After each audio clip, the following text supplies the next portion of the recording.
everybody, this is Kathlyn Hinesley with Exploring Dimensions for All, and today I'm going to be reading Chapter 14 of my book, Welcome to Infinity, Exploring Ancient and Modern Techniques for Collaborating with Otherworldly Beings.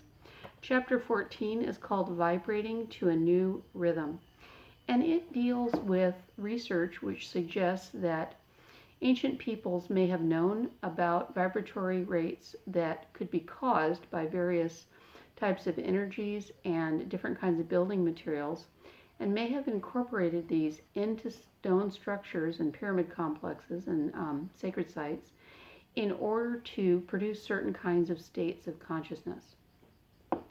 "I think they made a ship," I'd mumbled to my father as I'd climbed out of the pyramid chamber, clutching my head. "I think they made a ship, some kind of machine in there that takes people to another dimension." This had been my first thought as I'd stepped into the light. I'd known somehow that I'd been in a chamber meant to transport people to other dimensions. Could my intuition have been correct? Could native peoples have built portals capable of transporting human beings to other dimensions? As I began to research current thought on the subject, I found I was not alone in my suspicion that certain ancient sites might possess unusual energetic properties. Paul Devereux, in his book Places of Power, suggests that native peoples might have been aware of energetic properties associated with specific geographic sites. He explains that spiritual and/or visionary experiences occur for some people in locations where significant background radiation is present, and notes that visions may also be experienced by people exposed to magnetic waves. He suggests that differences in background radiation, magnetism, and sound waves at specific sites may have the capacity to facilitate access to extraordinary states of consciousness, and proposes the possibility that temples and other sacred buildings may have been built on such sites to promote altered states of awareness. This is footnote 1. Paul Devereux, and that's spelled capital Devereux, Places of Power, Measuring the Secret Energy of Ancient Sites, London, Blandford, 1999. In Places of Power, Devereux describes his work with the Dragon Project, which was initiated in 1977 to measure energies at certain ancient stone sites in the United Kingdom. Project researchers set out to determine whether measurable differences in radioactivity, magnetism, or sound waves could be recorded at the sites that might offer an explanation for legends of unusual phenomena, including legends of healing and contact with fairies and other non-human entities. Geiger counters, magnetometers, and ultrasonic receivers were used to measure radiation, magnetism, and ultrasound present at stone sites. Readings were compared with those present in surrounding areas. Levels of magnetism and radiation recorded at some locations proved to exceed readings taken in surrounding areas. Studies to measure ultrasonic signals apparently emitted by some of the stones failed to prove their existence conclusively due to equipment difficulties. However, Devereux believes there is a strong possibility that the capacity for ultrasonic signals may have been incorporated into the design of certain sacred sites. He notes that, quote, "at least 3 different kinds of ultrasound detector, and only ultrasound detectors, have picked up the curious signals." 3 ellipsis dots, end quote, footnote 2, IBID, page 209. Devereux suggests that ancient man may have once possessed an awareness of, or sensitivity to, the location of certain energies that has since been lost to modern man. He hypothesizes that shamans may have chosen such sites for sacred ceremonies and rituals. Footnote 3, IBID, pages 4 to 11 and page 187. He notes that higher than average radiation levels can be measured at sacred sites around the world, such as within the Great Pyramid in Egypt, at the Rollright Stones in the United Kingdom, and in some areas occupied by Tibetan monasteries. And this is footnote 4, IBID, pages 194 to 198. Devereux suggests that much of the magnetic and radiation phenomenon present at sacred sites may have been deliberately enhanced through the use of specific building materials. He points out that many sacred sites are constructed from granite, a stone with radioactive properties, which in some cases appears to have been transported a great distance from where it was originally quarried. And this is footnote 5, IBID page 186. Devereux points out that crystals such as white quartz are present at many stone sites in the United Kingdom. Footnote 6, IBID pages 41 to 44. He explains that these stones have been utilized by a variety of different peoples for mystical purposes and, quote, that some crystals were said to attract spirits, end quote, footnote 7, IBID page 44. In Needles of Stone, author Tom Graves explains the amazing energetic properties of piezoelectric crystals like quartz, and that's spelled Piezo-electric. Okay, so this is a long set-aside quote. If you apply a charge to a crystal that is already under some tension, the crystal will initially expand or curve, but then spring back, parentheses, producing a momentary opposite charge, in parentheses, and then expand again if the original charge is maintained. This leads to resonance, both mechanically and electronically, with the crystal alternately expanding and springing back like an electronic tuning fork. This precisely regular oscillation can be used in, controlling an electronic frequency in a radio transmitter, and that is footnote 8. Tom Graves, Needles of Stone, copyright 1998, Tom Graves, online book at www.isleofAvalon.co.uk/Glastonbury, and then it's archive, /NDLSTONE/N-DNLOAD.html, used by permission of Tom Graves.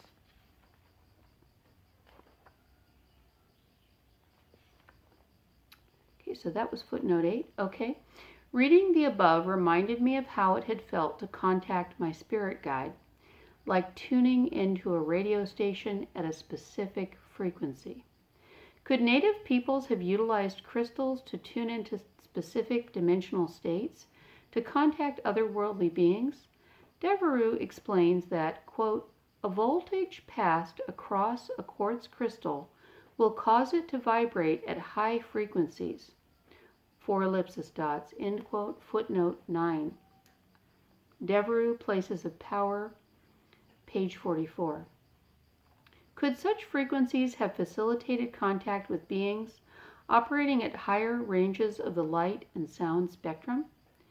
Devereux also points out that certain stones, quote, display a measurable magnetization, and then in italics, induced, end italics, in them by the Earth's, magnetic field, end quote, footnote 10, IBID page 62, and explains that igneous rocks like granite, quote, show considerably higher magnetic susceptibilities than sedimentary rocks, end quote, footnote 11, IBID. He points to the work of Professor Michael Persinger, and that's capital Persinger, who has experimented with a magnetic helmet that transmits magnetic waves to certain sensitive areas of the brain. Persinger's research subjects have reported visionary experiences when exposed to magnetism. Quote, some subjects, end quote, Devereux explains, quote, have reported the sense of, single quote, presences, in single quote, hallucinatory or visionary states, comma, and the appearance of otherworldly beings, end quote, footnote 12. And that is IBID page 7. Devereux notes that both The colossi of Memnon, statues in Egypt, and stones at the Rollright site in England are composed of sandstone. Stories of mysterious noises have been associated with both sites. Sound was heard emanating from one of the two colossi of Memnon each day at dawn after it was damaged by an earthquake in 27 BC. The sound apparently stopped following repairs made in the 3rd century. Footnote 13. And that is IBID pages 209 to 211. Researchers investigating phenomena associated with the Rollright stones noted that sound emissions seem to coincide with lunar cycles. And that's footnote 14, IBID page 77. Devereux suggests the possibility that these sites may emit ultrasound, which is typically out of the human hearing range. He suggests that ultrasound signals, which are high-frequency sound waves, may, under certain circumstances, fall into a lower frequency range and become audible to human beings. Footnote 15, IBID page 210. He also notes that dolphins emit ultrasonic signals, which may help to facilitate communication between them. And that is footnote 16, IBID page 65. Could such signals have assisted our ancestors in contacting beings functioning at other frequencies? The geometric placement of stones at certain sites may also have helped to produce mind-altering effects. Devereux points out that a survey of magnetism at the Rollright Circle, conducted by Charles Brooker, quote, found that the field broke down into bands of relatively higher or lower magnetic intensity within the circle, end quote, footnote 17. And that is IBID page 88. Could our ancient forefathers have intentionally reproduced magnetic and other energetic conditions needed to facilitate waking dream states? Biofeedback expert Maxwell Cade found that, quote, people tended to produce deep theta and delta brain rhythms within the Biofeedback expert Maxwell Cade found that, quote, people tended to produce deep theta and delta brain rhythms when in the vicinity of certain stones at the Rollright Circle, and Rollright is in parentheses, end quote, footnote 18.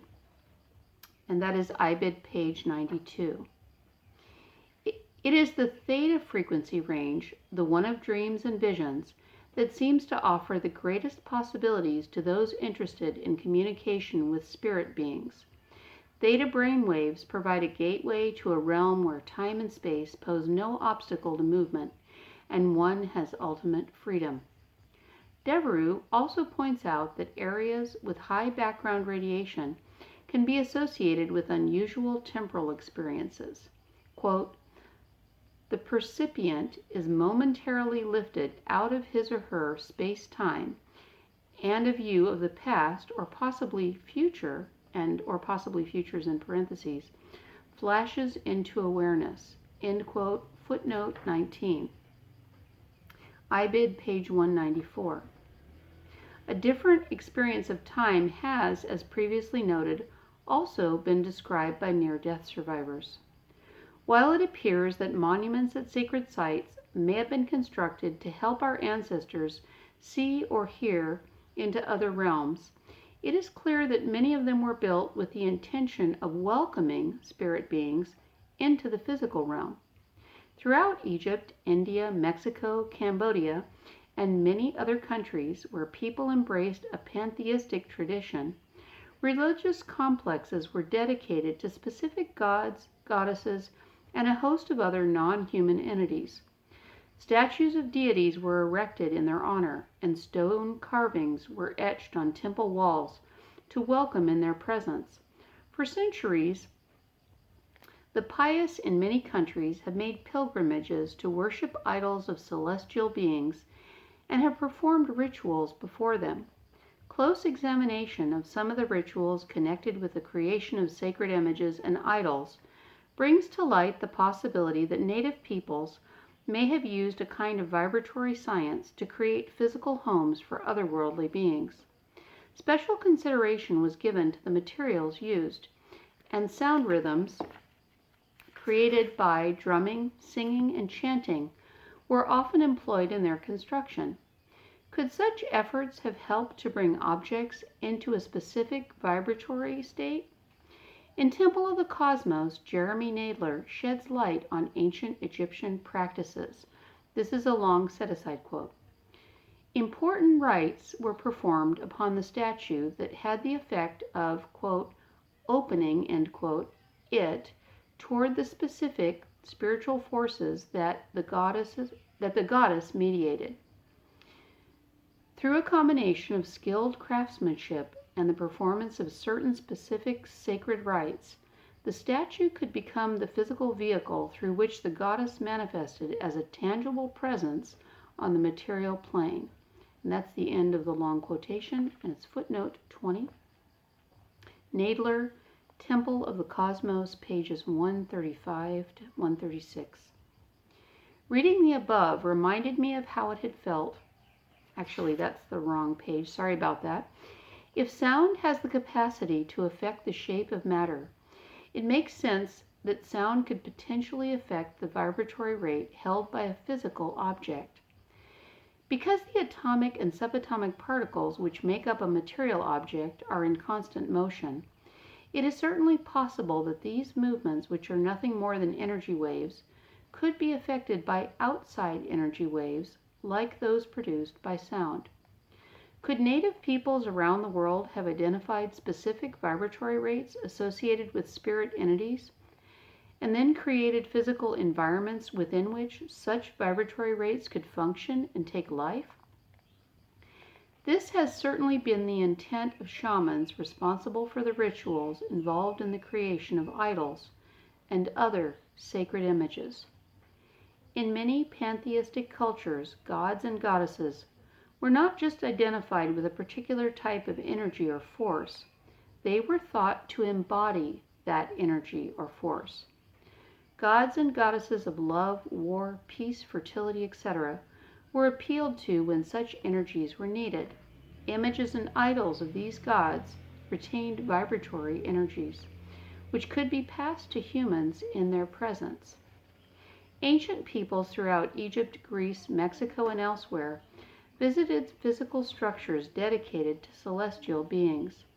Being in the presence of sacred structures and statues was seen as instrumental to the fulfillment of prayers and the development of consciousness. In his book, Awakening to Zero Point, The Collective Initiation, Greg Braden explains that, although ancient Egyptian temples were meant to personify certain deities, most statues adorning temples were, quote, not intended to represent external, single quote, gods, end single quote. Rather, each temple was dedicated to the isolation and focus of one component of the human psyche, one unique aspect of personality that must be balanced prior to moving into higher levels of mastery, end quote. Footnote 21. Greg Braden, Awakening to Zero Point, The Collective Initiation, 4th printing, LL Productions, 1996, page 71. Braden explains, for example, that the Egyptian temple of Kamambo was dedicated to Horus, a deity symbolizing light, and Sobek, a deity symbolizing darkness. He explains that initiates utilized the temple to learn to balance positive and negative energies.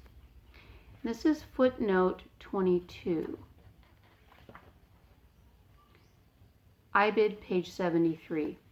Before reading Braden's book, I visited Kamambo. I traveled there alone from the southern city of Aswan in a tiny minibus that sat 6 people. 5 Muslim women in black veils and me. Having proudly mastered a few sentences of Arabic before my arrival in the country, I made a point of practicing them on the ride, much to the delight of the other passengers.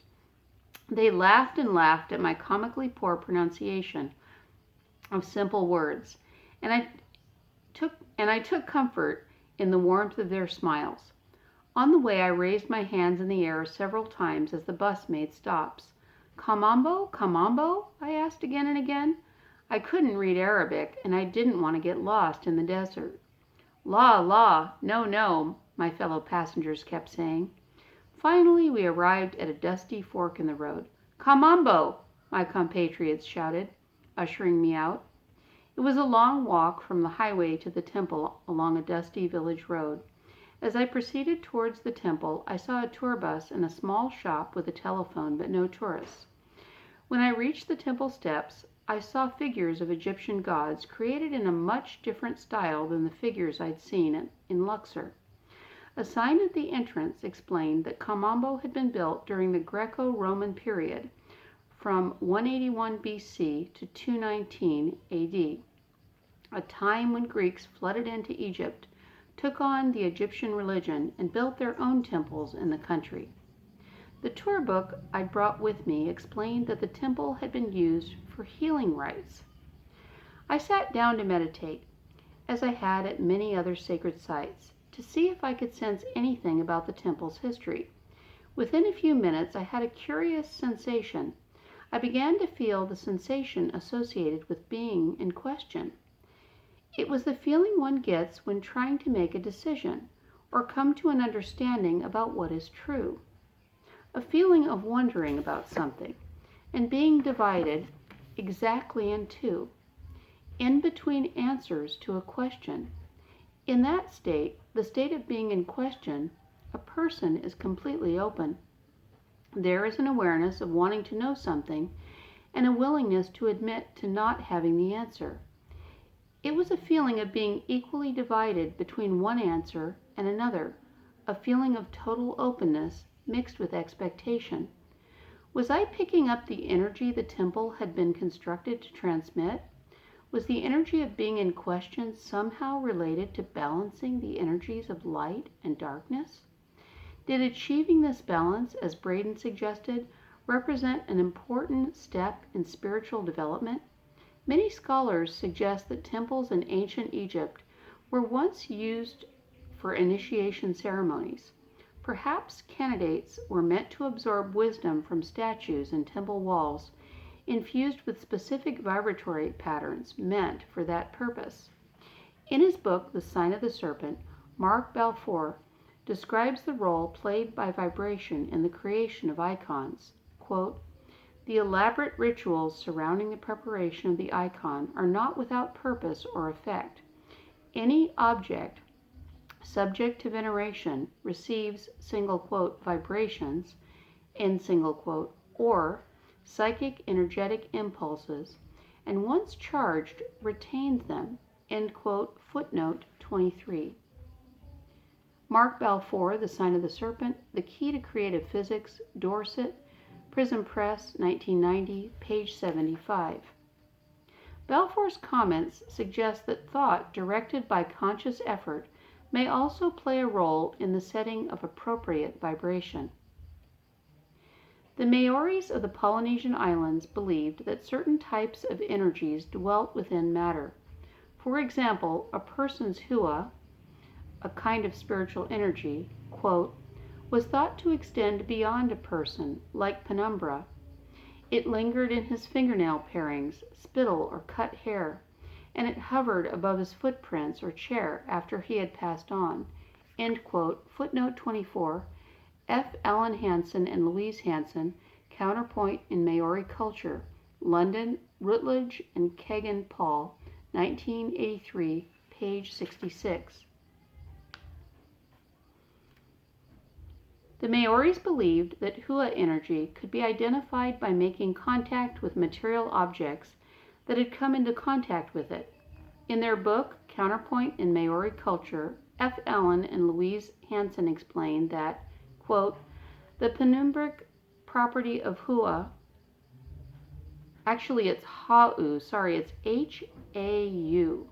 So I've been saying hua and it's ha'u, or could be hua. I'm not sure. If you're from an area where there are Maoris, you may know how to pronounce it. I apologize, I can't. So let me start that quote again. The penumbric property of ha'u could, 3 ellipsis dots, be used for identifying a thief. The victim would take the ha'u of the stolen object, parentheses, such as some dirt from the place where it was resting, end parentheses, to the diviner, and as he approached with it, the diviner could discern the, here's another hard to pronounce word, the wairua, soul of the thief coming alongside. End quote. Footnote 25. And footnote 25 is IBID. Let me spell that other hard to pronounce word. It's WAIRUA, and it means soul, according to the quote. The Maori view of hua. Oh, I see what it is. I remember when I was writing this, it was actually spelled in more than one way. And so I have it spelled ha'u within the quote, but then I believe in some other place it was hua. So I believe that's what the confusion was.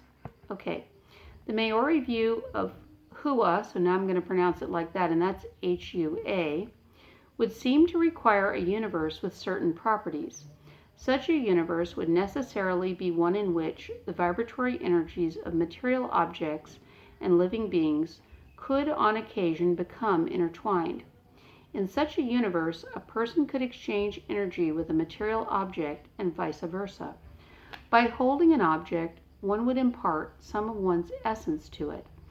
By the same token, an object would have an energetic effect on the person holding it. Today, many in Western societies hold the belief that certain stones and metals have health-related emotional or other energetic effects. Amethyst is touted for its healing properties, and hematite for its calming effects. It is common practice to purchase such items at gift shops, wear them as jewelry, and discuss their benefits with friends, co-workers, and neighbors. Yet few people question exactly how the energetic properties of stones and metals impart their benefits to people. It seems clear from the above discussion that in order for inanimate objects to affect animate beings, there would have to be some sort of vibratory exchange. That is, the subatomic motion of one kind of matter, whether a human being or a crystal necklace, must in some way affect the subatomic motion of another. According to this view, the vibratory energy present in my fingertips would change the subatomic patterns of the keyboard I'm using while writing this book. A momentary interface between my energy and the keyboards would be created with each keystroke. In a timeless universe, of course, the subatomic components of all animate and inanimate objects are expressed through a series of specific locations of subatomic particles in relationship to one another throughout what we experience as the future and the past. Because of this, all previous and future subatomic locations present in an object could theoretically be known or experienced by someone interacting with that object. This is, as noted above, precisely the way in which Maori justice was carried out. Native peoples didn't make a distinction between animate creatures and inanimate objects in the same way we do today. Natural phenomena such as trees, waterfalls, caves, and mountains could serve as homes for spirit beings, and sacred objects could be created to help draw in the energies of such beings. The energetic effect that animate beings and inanimate objects have on one another allowed for the creation of sacred buildings and objects that could retain and emit specific kinds of energy. Idols and other sacred objects believed to retain certain kinds of energies were utilized to obtain helpful energetic effects at certain times.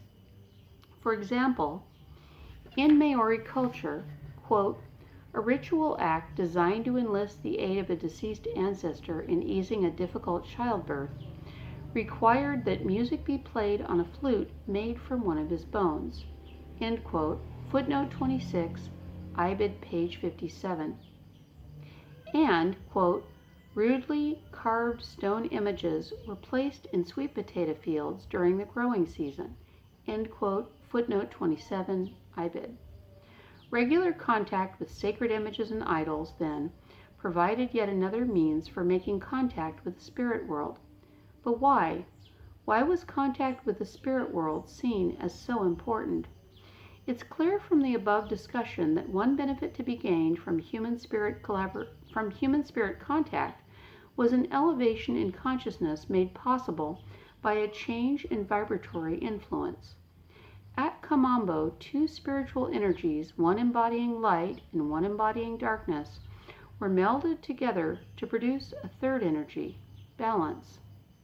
Next, we'll look at how ancient and native peoples utilized vibration, the cosmic telephone, to collaborate with spirits for the purpose of maintaining harmony and balance on Earth. Thank you for listening. Please give this a thumbs up if you liked it. And next I'll be reading Chapter 15, Recreating Perfection. All right, thank you so much for joining me, and have a wonderful day.